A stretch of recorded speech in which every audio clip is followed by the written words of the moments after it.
with change comes figuring out your new role, your new routine. And I think that's been sort of the hardest part of it for me is I'm trying to be a little bit of everything for everyone because I do work for the Today Show still and Access Hollywood, and I do 2 shows for Access Hollywood and then the occasional Dateline. So I feel like there's a lot on my plate, so I'm trying to juggle a lot and be a mom and a wife.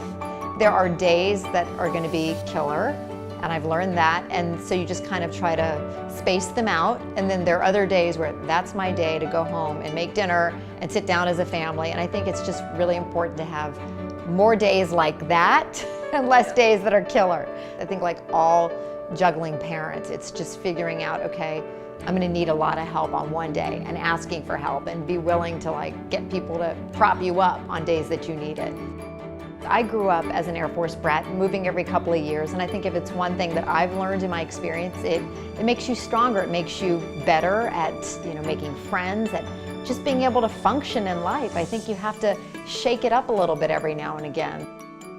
I think curiosity comes with just having traveled and lived and experienced places and having met people with different backgrounds and cultures.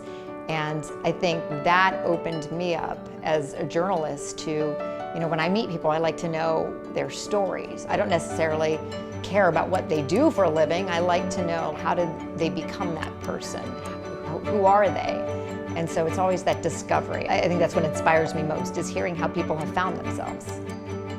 There is opportunity in every corner. I always had this dream in mind of coming out to California. My husband and I, we always talked about it, and we always thought to raise our kids in a place like this. And I remember when I used to fly in, I used to be on coming out to California like every week for a time there. I was in California more than I was in New York or New Jersey. And so there was a time where I could really see I was sort of living a bi-coastal life doing stories out here anyway. And I just imagined, what would my life be like if we lived there? What would that be like for the kids? Would we be happy there?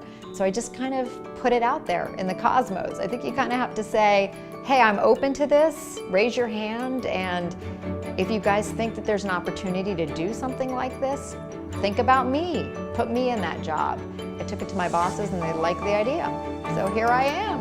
I think you have to put yourself in that position first. Think about it enough, and if you want it enough, I think somehow you will find a way to make it happen.